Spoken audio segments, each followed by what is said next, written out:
안녕하세요. 과학으로 보는 세상씨. 오늘도 일상 속에 숨겨진 재밌는 과학 이야기와 함께합니다. 두 분은 혹시 가보고 싶은 여행지 있으세요?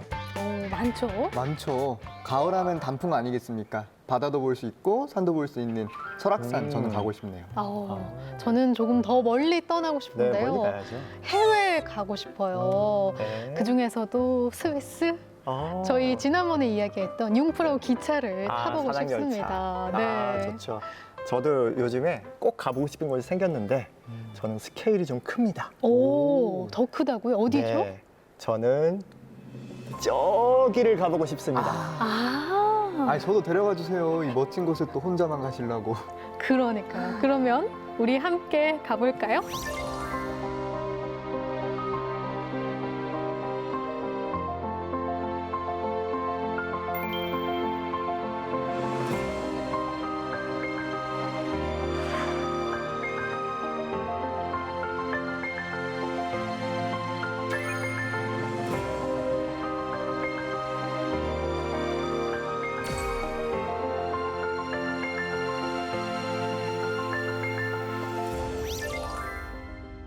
광활한 우주로 안내해 주실 두 분 함께 하십니다. 먼저 자기소개 부탁드릴게요. 필요할 때만 가끔씩 천문학자가 되는 간헐적 천문학자 이강환입니다. 반갑습니다. 반갑습니다.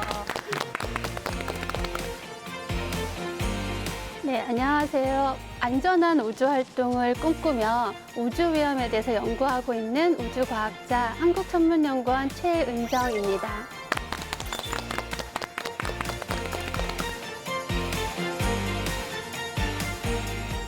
지난 7월이었죠. 미국의 한 민간 기업이 세계 최초로 민간 우주 여행을 성공시키면서 우주 여행의 시작을 알렸습니다. 아니, 저도 보면서 와, 나도 그럼 언젠가 갈 수 있을까 하는 생각이 들었는데요. 두 분은 특히나 보시면서 감회가 남다르셨을 것 같아요. 그 우주여행 하는 걸 보면서 이제야 21세기가 될 것 같다. 그 예전에 이제 뭐 80년대, 90년대 때 21세기를 상상하면 우주여행 정도는 뭐 쉽게 하는 그런 모습을 많이 상상을 그렇죠. 했었는데 실제로 많이 그렇지를 못했잖아요. 네. 근데 이제서야 우주여행을 하게 된 걸 보면서 아, 이제 정말 21세기가 됐구나 라는 생각이 들었습니다. 뭔가 상징적인 사건이다. 네. 저도 아마존의 블루오리진이 실제로 발사해서 이제 우주여행을 하는 그 11분을 유튜브를 통해서 생중계를 봤는데요. 어떻게 보면 상상이 정말 현실이 되는 순간이었던 것 같고 정말 감회가 새롭더라고요. 1961년 4월에 유리 가가린이 처음으로 유인 우주 비행을 성공을 했었는데 그로부터 60년이 된 해니까 어떻게 보면 이제 정말 우주 여행의 시대가 온 거 아닌가라는 느낌이 들었습니다. 두 분도 가고 싶다 하는 마음이 더 크셨을 것 같은데요. 네, 기회가 되면 가고 싶은데요. 돌아온다는 보장이 반드시 있어야 되겠죠. 돌아오셔야죠. 네. 우주 여행 다 같이 한번 가보고 싶기도 한데 비용이 얼마나 들까요? 그 버진 갤렉틱이 본격적으로 우주 관광을 표방하고 있는 기업이거든요. 예, 거기에서 현재 책정하고 있는 비용이 대략 25만 달러 정도. 25만 달러. 한 3억 원 정도, 3억 원 정도 됩니다. 3억 원요? 네. 저 못 갈 것 같은데. 3억 원. 그 뭐 한 번 갔다 오는. 네, 비행 시간은 대략 90분. 90분. 네, 네, 3억 원 정도로 90분에 측정이 되어 3억을 있고요. 태운다. 그런데도 지금 뭐 아주 그 600명 정도가 네. 예약이 되어 있다고. 굉장히 줄 서 있다고 들었어요. 이렇게 저 같은 일반 사람들은 언제쯤이나 가볼 수 있을까요? 이제 본격적으로 시작이 됐기 때문에 제 생각에는 10년 정도 지나면 대략 10분의 1 정도로 줄어들지는 않을까. 네, 뭐 그래도 3천만 원 정도지만. 네. 그럼 저는 10년, 20년 기다려 보겠습니다. 네, 그때쯤이면 비행기 값 정도로도 가능하죠. 아, 20년 후면. 그 정도면 갈만하겠네. 네. 그러니까요. 창현 씨는 또 어리니까 더 기다려 보는 거예요. 전 30년 기다리겠습니다.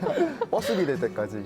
사실 3천만 원이면 세계 일주 한 번 할 만한 정도의 예산일 것 같거든요. 그럼 세계 일주 한 번 하는 거 대신에 우주 여행을 한다? 이거는 괜찮을 것 같아요. 그래서 과거에 2001년에는 데니스 티토라는 이제 정말 세계 부호가 자비로 한 300억 원 정도 되는 비용을 들여서 국제우주정거장에 다녀왔는데 사실 그때를 민간 우주여행의 시초라고 하긴 했었거든요. 그런데 그거는 이제 훈련을 받고 이제 일주일 정도 우주정거장에 머물렀다 오는 상황이었는데 지금은 훈련받지 않은 민간인들이 그다음 우주복도 아니고 뭔가 굉장히 가벼운 복장으로 다녀올 수 그래요? 있다는 게 그게 굉장히 놀라운 발전인 것 같아요. 그래서 좀 준비를 해봤습니다. 우주여행에 대한 좀 궁금한 점을 해결하는 네. 박창현의 알쏭달쏭 호기심 보따리 오늘 열어보도록 하겠습니다. 과연 오늘은 어떤 만약에 저희가 우주여행 갔다고 한번 상상을 해보면 뭔가 여행지를 갔을 때처럼 막 자유롭게 돌아다닐 수 있을 것 같잖아요. 여기서 질문 하나 드리겠습니다. 우주여행을 할 수 있는 시간은 정해져 있다. 우주 안에 있을 수 있는 시간. 네, 우리가 우주를 갔을 때 거기서 체류할 수 있는 시간이 정해져 있다. 맞으면 O, 틀리면 X를 들어주세요. 네. 하나, 둘, 셋, 들어주세요. 네, 3대 1로. 뭔가 네. 연료도 그렇고 네, 저도 산소나 공기도 네. 그렇고 뭔가가 제약이 있을 것 같은 느낌이 들죠. 간단한 우주 여행이다. 예를 들어서 최근에 블루 오리진이라든지 버진 갤렉틱이 한 형태의 우주 여행은 시간이 정해져 있는데 궤도로 올라가는 정도의 여행이 된다면 시간이 훨씬 더 자유롭게 운영이 될 수 있을 거라고 봅니다. 예를 들어서 스페이스X 같은 경우는 궤도로 여행을 하거든요. 그 경우에는 궤도에 사흘 정도를 머무르게 됩니다. 그런 여행도 가능하고 더 멀리 가면 더 멀리 가게 되면 훨씬 더 다양한 이제 길이의 우주여행이 가능하다라는 생각이 들어서 물론 그렇다 하더라도 이제 가기 전에 시간을 정해놓고 가겠죠. 네. 하지만 딱 얼마만큼 이상은 불가능하다 이런 정도의 시간은 제한은 없다는 뜻에서 X를 들을 먹을 것만 챙겨가면 그렇죠. 실제로 이제 국제 우주 정거장에서는 네. 뭐 몇백 일 머무르시는 분들도 있고 하기 때문에 그렇군요. 마음만 먹으면 충분히 가능하지 않을까. 그러면 일반적으로 저희가 지금 생각하는 우주여행은 우주선을 타고 이렇게 좀 창밖에 구경하다가 뭐 돌아오는 그런 정도인가요? 버진 갤렉틱 같은 경우는 그 100km 정도 올라갔다가 그냥 떨어지는 그런 정도의 우주여행이었고요. 스페이스X 같은 경우는 궤도를 아주 많이 돌게 되죠. 그러니까 그 방법에 따라서 다양한 방식의 여행이 있습니다. 방법에 따라서 체류할 수 있는 시간, 여행 가능 시간이 달라진다. 네, 알겠습니다. 다음 질문입니다.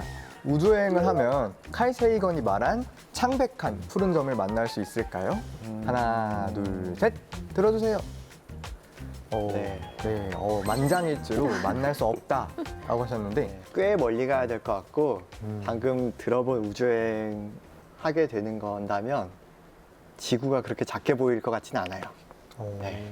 이거는 이제 그 칼세이건의 책 이름이기도 하지만 보이저 1호가 태양계 거의 끝에 있는 해왕성까지 가서 해왕성 궤도에서 지구 쪽을 바라보면서 찍었던 사진에 거기에 이제 지구가 한 점으로 표현이 된 것을 보고 이런 창백한 푸른 점이라는 제목이 붙여졌다고 하거든요. 그러니까 정말 먼 거리, 그러니까 태양에서 해왕성까지의 거리니까요. 지구로부터 굉장히 떨어진 거리에서 지구 쪽을 바라봐야지 그렇게 보일 것 같고요. 우주 여행을 하는 순간에는 아직도 지구에 붙어 있는 상태로 돌기 때문에 실제로는 우리가 비행기를 탄 곳보다 좀 더 높이 올라간 느낌이 들지 않을까요? 그리고 이미 우리 국제 우주정거장에서 우주인들이 활동하는 것들이 실시간 중계하기도 하니까 어떻게 보면 간접 체험은 할 수 있을 것 같아요. 네. 국제 우주 정거장 정도 궤도가 대략 500km 정도, 400에서 500km 정도인데 그 정도 높이에서는 지구 전체가 한눈에 보이질 않습니다. 지구의 그 지름이 12,000km 정도 되기 때문에 굉장히 훨씬 더 높이 올라가야 되고요. 생각해 보시면 사람이 가장 멀리 간 경우가 달까지 간 경우거든요. 그러니까 달에서 지구를 보면 우리가 지구에서 달을 보는 것보다 크게 보이겠죠. 그렇죠. 지구가 더 크니까. 네. 그러니까 점으로 보이진 않을 겁니다. 네. 갑자기 좀 상상이 들었는데 우리가 왜 카메라 기술로 줌인, 줌아웃 하잖아요. 줌아웃을 해서 약간 그렇게 볼 수는 있을까요? 어, 너무 발칙한 네, 상상을 굳이 작게 해봤습니다. 보리면 그렇게 볼 수 있겠죠. 광각 카메라로. 굳이. 네, 굳이 크게 보이는 지구를 작게 보려면 뭐. 네.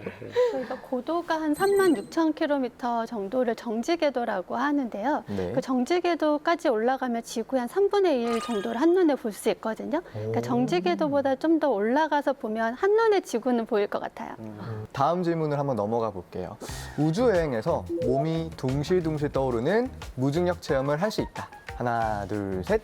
들어주세요. 이거는 뭐. 네. 이게 아니면 굳이 할 이유가 없다. 근데 좀 궁금한 점이 생겼어요. 이게 좀 아까도 막 궤도에 올라가고 방법에 따라서 우주여행 시간이 달라진다 했잖아요. 정확히 무중력 체험을 어느 구간에서 할 수 있는 건가요? 항상 할 수 있는 거는 아니지 않나요?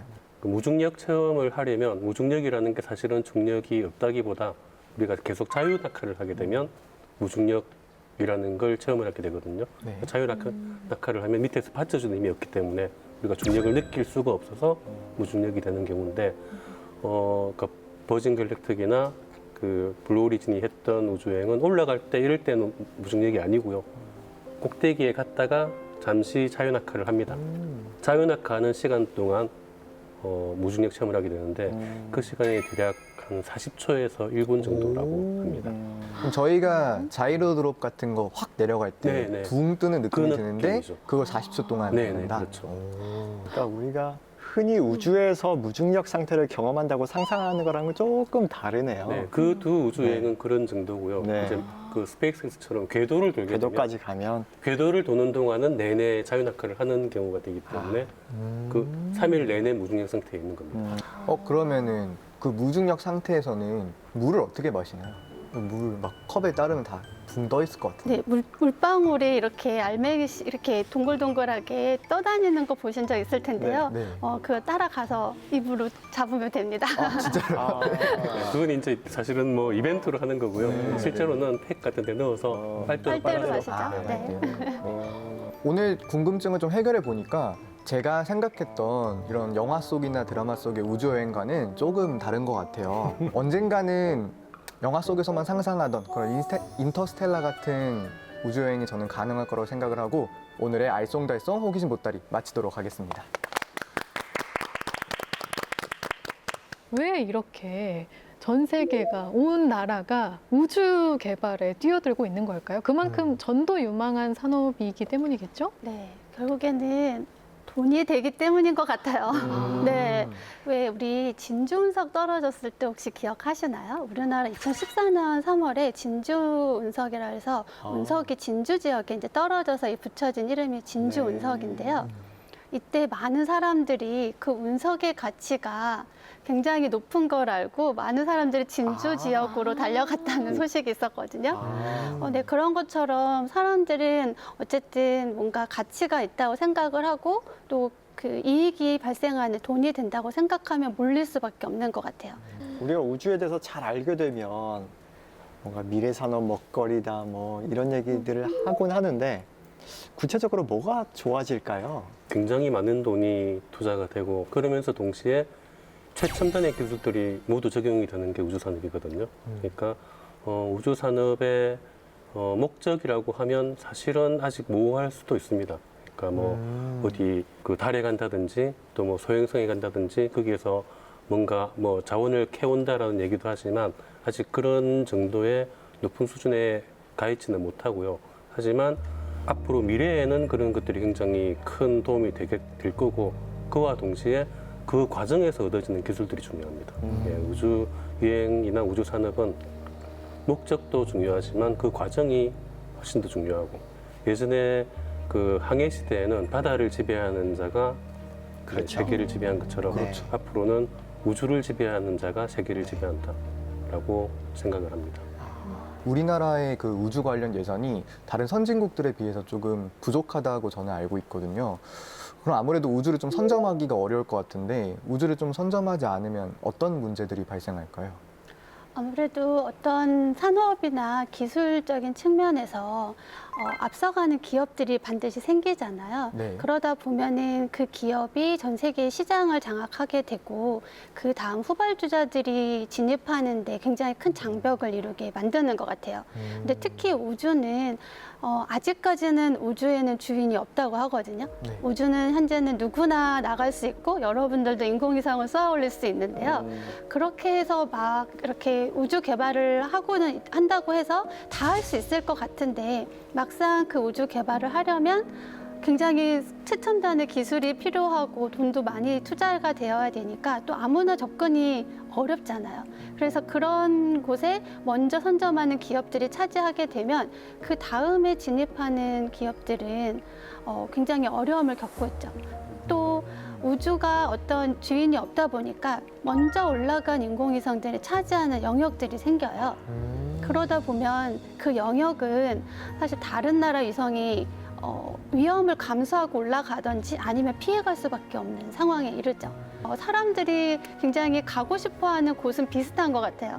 그래서 우주에도 영역에는 인류가 가고 싶어하는, 빨리 선점하고 싶어하는 영역들이 있는데 그 영역들이 이미 굉장히 많은 민간 기업들이 차지하고 있습니다. 아, 우주 개척 시대군요. 네, 그렇죠. 인공위성들이 지금 몇 개나 돌고 있을까요? 지금까지 1957년 스푸트니크 1호가 발사된 이후부터 지금까지 한 4만 9천여 개 정도의 우주 물체가 등록이 됐는데요. 이제 지금 그게 다 남아 있는 건 아니고 한 4만 9천 개 중에 2만 5천 개는 지구 대기권으로 떨어졌어요. 그래서 지금 한 2만 4천 개 정도가 지구 궤도에 머물고 있는데 중요한 거는 2018년 전까지는 한 해에 발사되는 인공의 수가 한 300개보다 300개 내외였거든요. 그런데 2019년부터 올해까지는 매년 1000개가 넘는 인공위성이 발사가 되고 있어요. 어떤 경우에는 한 달에 수백 개가 발사되는 경우도 있거든요. 그러다 보니까 증가 속도가 빨라진다는 게 큰 이슈인 것 같아요. 아니 그렇게 민간 기업들까지 다 뛰어들어서 경쟁을 하면 그런 어떤 우주 영토 분쟁처럼 이렇게 될 위험도 있을 뿐더러 이렇게 정말 많은 인공위성을 띄우면 여러 가지 부작용이 있을 것 같거든요. 네, 지금 이제 많이 우려하는 거는 아무래도 많은 인공위성들이 무분별하게 차지를 하다 보니까 그 위성들이 남겨진 임무를 다하고 나서 남겨진 우주 쓰레기들이 문제를 일으키고 있어서 그 부분에 이제 세계적인 관심도가 높아지고 있어요. 그럼 나중에는 이런 우주 쓰레기만을 처리하기 위한 직업이 생길 수도 있겠네요. 실제로 그 스타트업에서 우주 쓰레기 처리를 위해서 연구하는 스타트업도 있고요. 네, 실제 우리나라의 경우는 아무래도 이 우주 산업은 좀 더 장기적이고 좀 그런 계획을 세워서 진출을 해야 되는데 그런 면에서는 우리나라가 지금은 굉장히 이제 세계적으로 앞서 있는 나라가 됐지만 워낙 빠른 속도로 따라잡다 보니까 그런 데 대한 대비는 미리 좀 못한 게 있습니다. 쓰레기 수거하는 업체가 생길 정도면 네. 얼마나 많은 쓰레기가 지금 그게 다 돈이 되니까. 아니 그러면 이런 우주 쓰레기가 실제로 지구 대기권에 떨어져서 만약에 정말 불상사를 일으킨다면 그 파괴력이 어느 정도일까요? 어느 정도 크기의 물체가 지구 대기권에 어느 정도 속도로 진입하느냐 이런 것들이 중요한데요. 또 인구 밀집 지역에 떨어지느냐 아니면은 바다라든지 사막에 떨어지느냐에 또 따라 차이가 날 텐데요. 2018년 4월에 그 중국 우주정거장天宫 1호가 실제로 지구 대기권으로 떨어졌거든요. 그 우주정거장天宫 1호의 무게가 8.2톤 정도 됐어요. 근데 보통 한 10에서 40% 정도가 지상에 남는다고 하는데 만약에 10%만 남아도 거의 800kg 넘는 잔해들이 남는 거니까 꽤 위험한 순간이었죠. 다행히 남태평양으로 잘 떨어져서 아무도 다치지는 않았는데요. 그래서 그 파괴력은 어떻게 보면은 제2의 피해를 좀 많이 일으킬 수 있어요. 직접적으로 맞아서 생기는 피해보다는요. 그 떨어졌을 때 뭐 충격이라든지 혹은 그 물체 안에 하이드라진이나 아니면 핵 연료를 탑재했던 위성들 이런 위성들이 떨어지는 경우에는 그 2차 피해가 훨씬 더 크죠. 핵폭탄 하나 맞은 그러네요. 셈이 되는 거죠. 아이고. 이런 일이 실제로 있었거든요. 코스모스 954라는 위성이 실제로 1978년에 캐나다에 떨어졌었는데 그때 방사능 오염을 시켰던 사례가 있습니다. 아이고. 근데 지구를 위협하는 게 쓰레기뿐만 아니에요. 우리가 더 예의주시하고 걱정해야 될 것들이 있습니다. 숨겨진 뒷이야기, 비하인드 스토리를 알아보는 이정원의 잡학사전에서 알아보겠습니다. 오늘은 약간 두려운 이야기를 전해드리려고 합니다. 일단 사진 하나 보내드릴게요. 제가 우주로 사진을 띄워보겠습니다. 우주에서 와서 시간이 좀 걸리는 것 같네요. 무중력 상태를 지나고 오느라. 야, 이 사진이 처참한데요. 이 나무들이 쓰러져 있는 거거든요. 네. 근데 이 면적이 서울의 3배쯤 되는 면적이라고 해요. 나무들이 다 쓰러져 있고 그냥 초토화된 거예요. 과연 무슨 일이 벌어졌던 걸까요? 뭐 사람이 장풍으로 샥 밀었을 리는 없고 장풍. 이 정도 사이즈면은 소행성이 충돌하지 않았을까. 소행성이 그냥 진짜로 여기까지 떨어지면은 진짜 큰일 나거든요. 안 되네요. 네. 네, 진짜 큰일 나고요. 네, 운석이 떨어진 건데요. 1908년 시베리아 상공에서 50m쯤 되는 운석이 떨어져가지고 서울 세배 면적이 초토화됐다고 해요. 50m쯤 되는 게 떨어졌네요. 네, 네. 그러니까 그 파괴력이 어마어마한 거죠. 이게 히로시마에 떨어졌던 원자 폭탄의 몇천 배, 수천 배에 해당하는 규모라고 합니다. 약간 조금 바로 잡으면요. 네. 소행성이 이제 지구 대기권으로 진입을 하게 되면은 그 진입하는 속도가 보통 한 초속 20에서 30km 정도 되거든요. 초속 20km. 네. 그래서 크기가 한 10m급만 돼도 굉장한 돼도. 큰 파괴력을 일으키는데요. 이제 소행성이 진입을 하는 거고요. 얘가 떨어져서 발견됐을 때 저희가 운석이라고 불러요. 네네. 그래서 운석이 이제 떨어졌다라고 우리가 이제 보통은 그냥 다 이렇게 통용해서 같이 많이 쓰기는 하는데 근데 정확하게는 유성이라든지 소행성이 대기권에 진입하고 발견이 됐을 때 이건 이제 운석이라고 표현을 하죠. 소행성이 떨어졌고 우리가 그걸 주우면 운석이다. 네, 맞습니다. 좀 어렵네요. 이건 집에 가져가야 되는 거. 땅에 네. 떨어져야지 운석이. 네네. 요거는 소중한 거. 네네. 2013년에 러시아에서 또 운석이 폭발했다고 해요. 이때 폭발한 운석의 지름이 20m인데 이게 공중에서 폭발한 것만으로도 원자폭탄의 수십 배 해당하는 파괴력을 가졌다고 합니다. 7,200여 채의 건물이 파손됐고 1,000명이 넘는 부상자가 발생했다고 합니다. 자꾸 왜 러시아 쪽에만 떨어지죠? 땅이 그러게요. 땅이 워낙 넓어가지고. 땅이 넓어서 그렇습니다. 네, 소치 올림픽에서 그 메달에 운석을 이렇게 그때 떨어졌던 운석에 그 자잘한 운석들을 메달에 이렇게 박아줬다고 하거든요. 그래요? 네네. 러시아가 운석 부자군요. 운석 보자고. 네. 지난번에 우리 공룡 멸종 이야기 한번 했잖아요. 네네네. 그러니까 공룡이 멸종한 그 이후로 운석 충돌 얘기를 많이 하는데 그때 떨어졌던 소행성은 지름이 10km였을 거라고 추정을 하거든요. 그럼 방금 얘기한 거랑 비교를 해보면 멸종할 만하죠. 그러니까.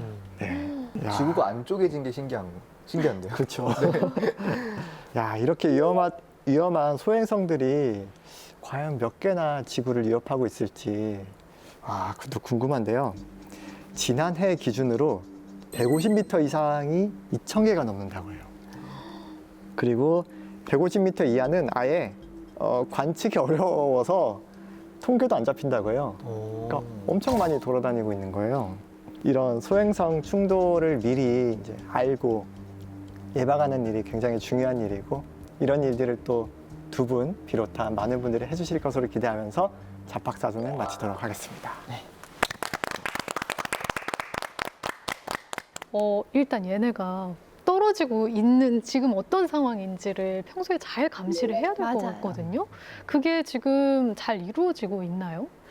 지금 이제 우주를 감시하는 네트워크들이 많이 활성화되어 있어서 자연우주 물체라고 하는 아까 그런 소행성과 같은 거는 이제 망원경으로 이제 계속 상시 관측을 해서 크기가 큰 이제 킬로미터급 이상 되는 것들은 거의 90% 이상 발견을 하고 있고요. 제가 아까 그 전에 얘기했었던 이제 우주 쓰레기나 인공 우주 물체에 대한 감시도 같이 하고 있는 상황이에요.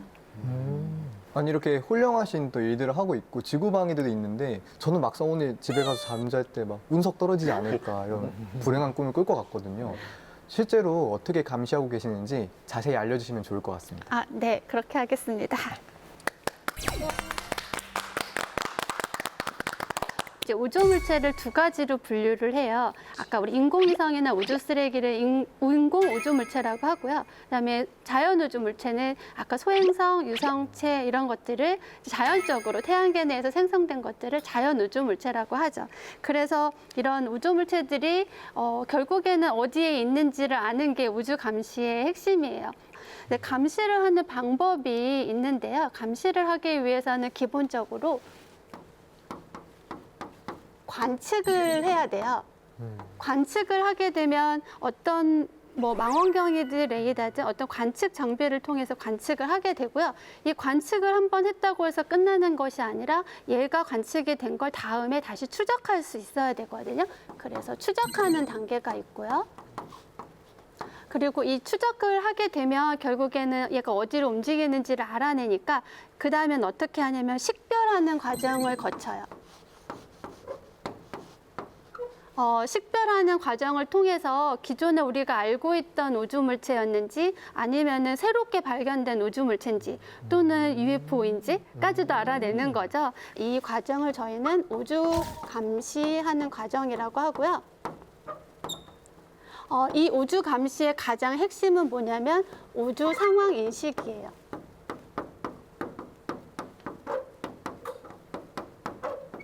근데 이렇게 하는 거는 결국에 뭐냐면요. 우리 지구가 있으면 지구 주변 이제 고도가 한 200에서 2000km를 우린 저궤도라고 하는데요. 저궤도 영역에서 인공위성들이 이제 날아다니고 있거든요. 발사체가 이렇게 발사를 시켜서 인공위성이 날아가고 있는데 이 인공위성들이 지상으로 떨어질 위험이 있어요. 이거를 추락하는 거고 또 인공위성들끼리 충돌하는 위험도 있어요. 부딪히는 위험. 그럼 얘네들은 충돌을 하게 되면 기본적으로 여기 궤도에서는 한 초속 7에서 8km 정도로 움직이고 있기 때문에 만약에 두 물체가 충돌을 하게 되면 거의 전파된다라고 보여지죠. 그래서 그걸로 인해서 많은 파편들이 생기는데 그걸 우리는 우주 쓰레기라고 합니다. 그래서 이런 것들을 지상에서 망원경으로 이렇게 다 감시를 하죠. 망원경은 사실 눈으로 보는 거랑 같거든요. 그러다 보니까 눈으로 보는 데는 좀 한계가 있어요. 왜냐하면 특히 이 망원경으로 인공위성이나 또는 아까 소행성은 뭐 모양을 어떻게 특정할 수는 없을 것 같아요. 소행성과 같은 것도 굉장히 높은 고도에 있고 정지궤도의 인공위성들도 있을 수 있는데 얘네를 보려고 하면은 소행성도 마찬가지죠. 망원경은 밤에만 볼 수 있다는 단점이 있어요. 그것도 날씨가 좋아야 되고요. 그러다 보니까 한계가 좀 있거든요. 그래서 얘를 대체할 수 있는 것 또 하나 뭐냐면 레이더 시스템이에요. 이 레이더는 장점은 날씨의 구애를 받지 않고요.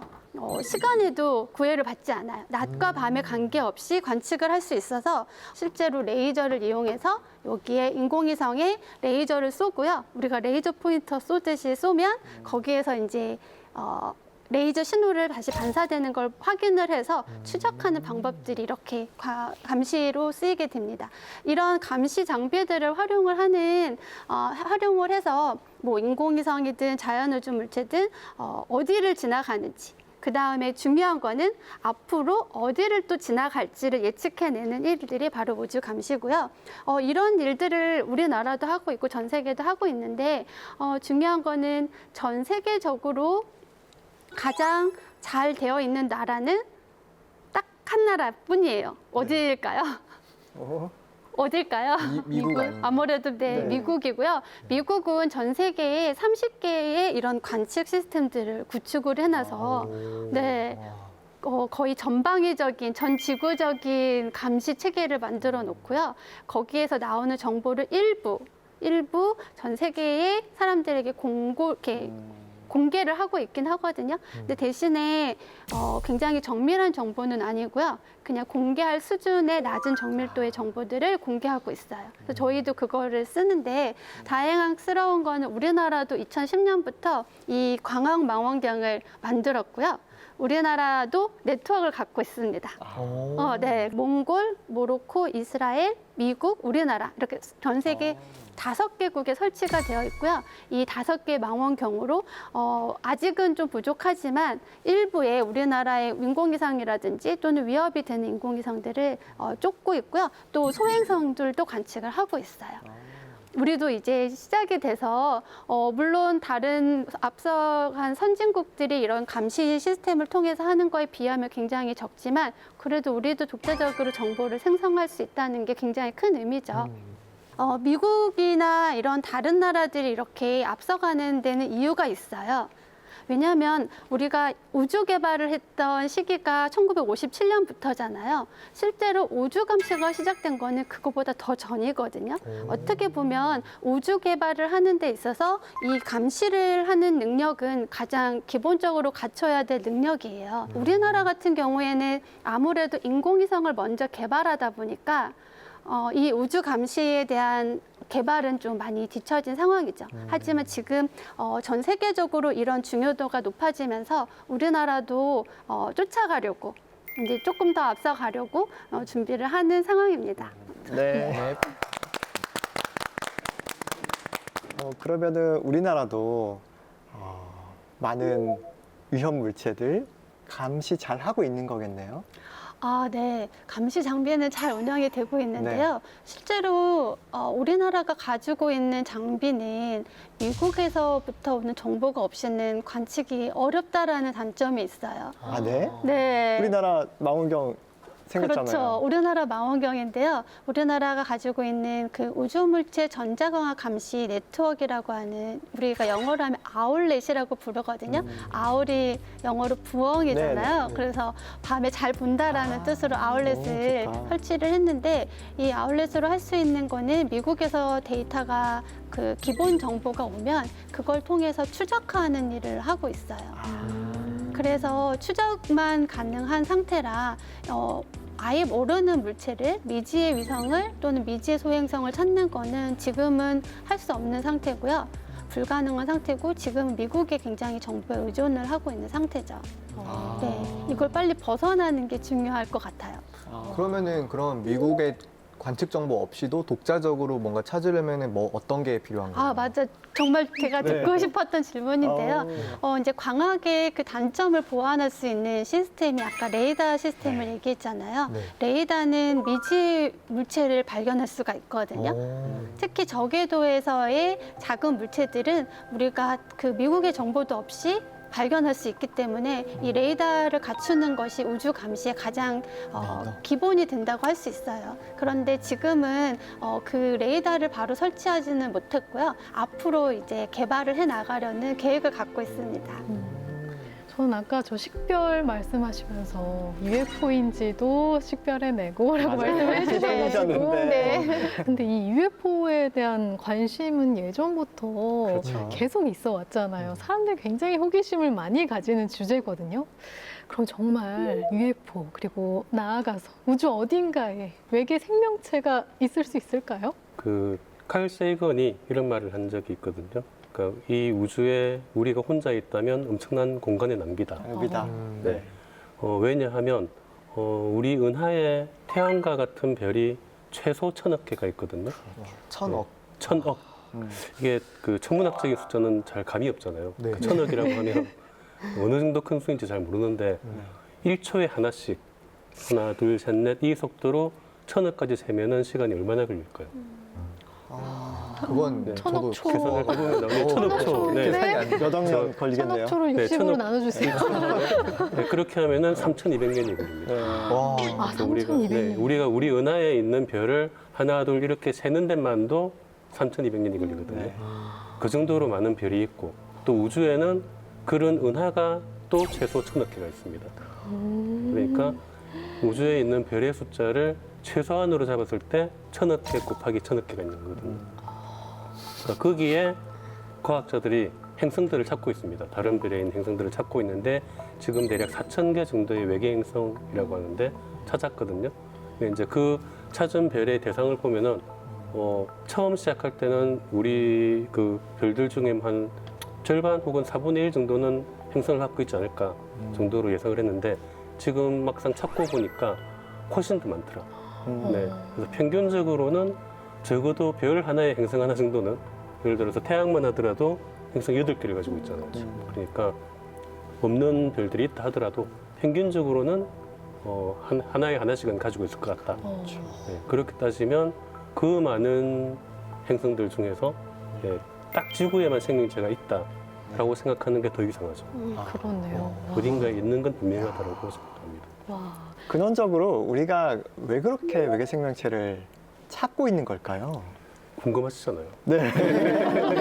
네, 사실은 그게 제일 큰 이유인 것 같습니다. 네. 과연 우리가 우주에 궁금하죠. 혼자 있는 존재일까? 아니면 다른 곳에도 우리와 비슷한 생명체가 있을까? 그리고 생명체가 있다면 과연 지구의 생명체와는 어떻게 다를까? 그런 걸 이해하는 건 사실 지구 생명체를 더 잘 이해할 수 있는 그런 방법이 될 수도 있고요. 그리고 사람들은 뭐 우주에 대해서는 기본적으로는 누구나 다 호기심을 가질 수밖에 없는 네. 그러다 보니까 뭐 UFO 같은 데도 관심을 가지게 되고 거의 본능적인 궁금증이 아닐까 생각을 합니다. 저는 이런 생각도 해봤는데 생명의 진화의 시계바늘을 뒤로 되감을 수가 없잖아요. 근데 어떤 다른 외계 생명체를 찾게 된다면 우리가 시계를 뒤로 감았으면 어떻게 됐을까? 뭐 이런 상상들을 좀 네. 해볼 수 있을 것 같거든요. 네. 그러면 이런 우주 생명체, 그러니까 외계인을 찾기 위한 별도의 프로젝트가 진행이 되고 있는 건가요? 당연히 있습니다. 네, 당연히 그 우주에 대한 궁금증을 풀려고 노력하는 게 그 우주 과학자들의 임무이기 때문에 당연히 외계 생명체를 찾는 프로젝트도 있습니다. 혹시 그러면 그 프로젝트에 대해서 한번 자세하게 설명을 좀 네, 알겠습니다. 부탁드리겠습니다. 지구에는 굉장히 많은 생명체들이 있죠. 그래서 생명체를 찾아보기 위해서 많은 노력들을 하고 있습니다. 사실 여러분들이 대부분 알고 계시는 거예요. 화성에 많은 탐사선들이 가 있죠. 지금도 최근에도 나사에서 보낸 게 있고 중국도 최근에 화성에 착륙을 시켰고 그런 탐사선들이 하는 일 중에 가장 중요한 임무 중에 하나가 화성에서 생명체 혹은 생명체의 흔적을 찾는 겁니다. 네. 왜냐하면 지구와 화성이 태양계 형성 초기에는 굉장히 비슷한 환경이었거든요. 그렇기 때문에 그 당시의 생명체는 지구에 아주 짧은 시간에 생명체가 생겼기 때문에 화성에서도 아마도 생기지 않았을까라고 생각을 합니다. 그리고 현재 태양계에서 가장 생명체가 존재할 가능성이 높아 보이는 곳은 목성의 위성인 유로파라는 곳입니다. 이곳에는 그 표면은 얼음으로 덮여 있는데 그 얼음 속으로는 어마어마하게 많은 물이 있습니다. 지구에보다 훨씬 더 많은 물이 유로파에 있기 때문에 언젠가 그곳도 직접 가서 생명체를 탐사하게 되지 않을까 생각을 합니다. 그런데 이제 보통 외계 생명체라고 하면 많은 분들이 그 사람과 같은 이런 지적인 외계 생명체를 좀 원하거든요. 근데 이제 태양계에는 없는 것 같아요, 그죠? 그리고 가장 태양계를 벗어나서 이제 가장 가까운 별이 대략 4.2광년 정도, 빛의 속도로 4년 정도 가야 되는 그 정도 거리에 있는데 초속 20km로 4.2광년을 가려면 6만 년 정도 걸립니다.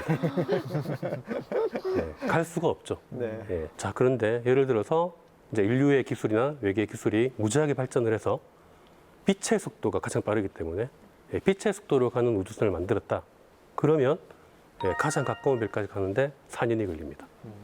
그것도 이제 영화 같은 데 보면 이제 날아가다가 자, 빛의 속도로 갑시다. 그러면서 쫙 가속을 하거든요. 그렇게 우주선이 날아가다가 갑자기 빛의 속도로 가속을 하면 그 안에 타고 있는 사람들이 어떻게 될까요? 다 죽어요. 견딜 수가 없습니다. 그 중력 가속도를. 외계인이라고 해서 다를까? 만일에 외계에서도 생명체가 온다면 그런 어려운 과정을 거치고 와야 되기 때문에 실제로는 쉽지 않을 거라고 생각을 합니다. 그만큼 우주여행이 쉽지가 않기 때문에 과학적으로 이제 지적 생명체를 찾을 수 있는 방법은 외계인이 보낸 신호를 찾는 거다라고 생각을 합니다. 그래서 외계 지적 생명체 탐사라는 프로젝트를 진행을 하고 있습니다. 그러니까 세티라고 하는 건데요. 외계인들도 만일에 이제 지적 생명체가 있고 여기서 지적 생명체의 기준은 과학 기술을 사용을 하고 수학을 할 줄 아는 게 지적 생명체입니다. 아직 많은 사람들 지구인 중에도 지적 생명체가 아닌 분들이 많은데 네. 그런 지적 생명체들이 신호를 보낸다면 우리가 사용하는 전파와 비슷한 것들을 사용할 거다라고 생각을 합니다. 그래서 전파 신호를 외계에서 만약에 보낸다면 우리가 그 신호를 한번 받아보자라고 해서 거대한 전파 망원경으로 외계 곳곳에 행성들이 있을 만한 사람이 살 수 있는 행성들이 있을 만한 곳들을 겨냥을 해서 신호를 받고 있고요. 그건 나사에서도 이제 진행을 하긴 하는데 실제로 활발하게 진행을 하는 곳은 민간 단체입니다. 브레이크스루 이니셔티브라는 재단이 있는데 이 재단에서 수천억 원을 투자를 해서 전 세계에 있는 큰 전파 망원경들의 시간을 이제 사서 외계 생명체 탐사를 하고 있습니다. 이 외계 생명체 탐사의 이제 목표는 앞으로 2030년 정도까지 외계 생명체가 신호를 보낼 만한 대부분의 행성들을 다 뒤져본다라는 겁니다. 또 한 가지는 만일에 어떤 지적 생명체가 살고 있다면 혹은 생명체가 살고 있다면 그 생명체가 살고 있는 대기에는 생명체의 흔적이라고 할 수 있는 신호가 될 수 있는 어떤 성분들이 있습니다. 뭐 메탄이라든지 그런 여러 가지 그 대기 성분들을 조사해 보면 생명체를 직접 확인은 하지 못하더라도 간접적으로 추정을 해볼 수 있습니다. 네, 그리고 또 한 가지 아까 말했던 그 브레이크스루 재단에서 재미있게 진행을 하고 있는 프로젝트 중에 하나가 우주선을 작게 만들면 그 작게 만들어서 빠르게 가속을 시키면 가능하지 않을까라고 생각을 해서 스마트폰보다 작은 우주선을 만듭니다. 아, 진짜요? 그런 것들을 여러 개를 만들어요. 그런 작은 망원경들을 그 우주선들을 만든 다음에 우주로 보내어서 큰 도스를 만듭니다. 큰 도스를 만들어서 거기에 레이저를 강하게 쏴서 광합으로 가속을 시킵니다. 그렇게 가속을 시키면 대략 빛의 속도보다 20% 정도의 속도로 가속이 가능합니다. 5분의 1 정도의 속도로. 그렇다면은 가장 가까운 별까지 빛의 속도로 4년이 가지만 그거보다 5배 늦게 가니까 20년이면 갈 수 있거든요. 네. 20년이면 기다려 볼 만하잖아요. 그러니까 목표에 따르면 앞으로 5년 정도 후에 발사를 해보는 것으로 생각을 하고 있습니다. 그리고 가장 가까운 별인 프록시마 센타우리라는 별에는 어쩌면 지구와 비슷할 수 있는 행성이 있다는 사실이 밝혀졌습니다. 그래서 거기를 방문을 해보면 그 환경이 지구랑 만일에 비슷하다면 생명체가 존재할 확률이 굉장히 높거든요. 아마 최초의 외계 지구 밖에 혹은 태양계 밖에 다른 생명체를 찾았다라는 소식을 우리가 살아있는 동안에도 들을 수 있지 않을까 기대를 해봅니다. 네, 그렇게 되면은 아마 인류 역사상 가장 중요한 뉴스가 되지 않을까 기대를 해봅니다.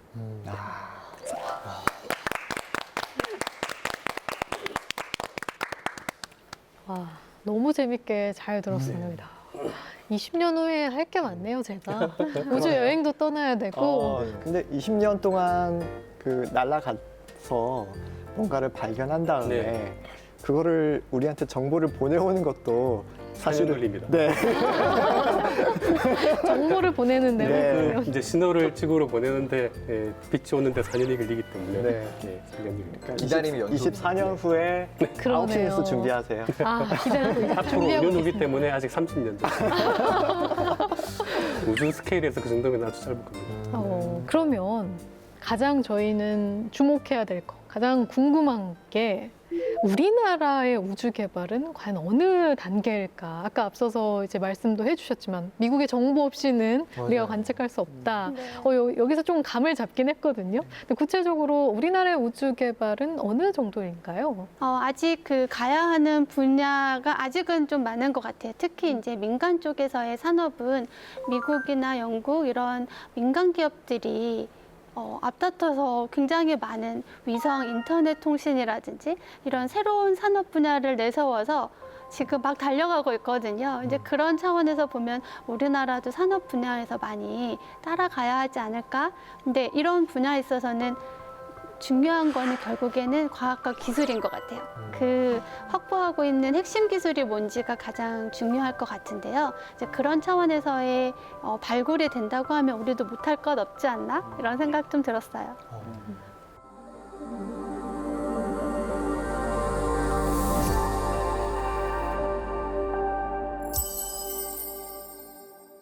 우주 이야기 하다 보니 정말 이 광활한 우주 속을 잠시 여행 갔다 온 느낌도 조금 드는데요. 이제 벌써 마지막 공식 질문만을 남겨두고 있습니다. 그래서 우주는 뭐다? 저는 우주는 호기심 보따리다 라고 생각합니다. 오, 아, 자, 코너 홍보하시는 거예요? 약간 사심이 담긴 거. 네, 제가 또 끝없이 계속 호기심들이 나오더라고요. 그런 면에서 저는 계속 끝없이 나오는 호기심 보따리라고 생각을 좀 해봤습니다. 좋네요. 저는 우주는 상상이 현실인 곳이다. 라고 이렇게 볼 수 있을 것 같아요. 좋네요. 저는 우주는 인류의 미래다라고 생각을 합니다. 인류가 물론 아직 지구에서도 해야 될 일이 많고 풀어야 될 문제도 많이 있지만 조금 더 시야를 넓혀서 우주를 보고 우주에서 어떤 일을 할 수 있을지 고민을 하면 할수록 그 문제가 오히려 거꾸로 지구에서도 많은 문제를 해결할 수 있는 그런 계기가 되는 마지막으로. 네. 이거 정말 고민 많이 됐거든요. 네, 우주는 보물섬이다. 네, 왜 뭔가 보물섬 하면은 뭔가 찾으러 가야 되고 뭔가 탐험하는 그런 느낌이 들잖아요. 그리고 가서 발견이 된다고 하면 대박이죠. 그래서 그 우주는 보물섬이다. 앞으로 경제든 아니면 과학 기술이든 정말 보물을 발견할 수 있는 곳이지 않을까 해서 정했습니다. 야, 좋습니다. 제가 정리를 한번 또 해야 되는 미션이 있어가지고. 우주는 호기심 보따리를 가득 모은 상상이 현실인 공간이고 보물이 가득 묻혀 있는 인류의 미래다. 와. 이렇게 정리하겠습니다. 역시 오늘도 깔끔한 정리. 이걸 즉석에서 하시는 거네요. 네. 지금 한 거예요. 네. 한 인간에게는 작은 한 걸음이지만 인류에게는 위대한 도약이다. 인류 최초로 달 착륙에 성공한 닐 암스트롱이 했던 말인데요. 그로부터 50여 년 후 인류는 민간 우주 관광 시대를 맞았습니다. 이제 우주 산업은 호기심을 넘어서 인류의 산업이 된 것 같아요. 더 많은 발전이 있기를 기대하면서 그런 생각을 해봅니다. 오늘 저희가 준비한 소식은 여기까지입니다. 일상에서 과학이 좀 더 친근해지길 바라면서 다음 시간에도 재밌고 유익한 과학 소식 들고 찾아오도록 하겠습니다. 과학으로 보는 세상, 씨!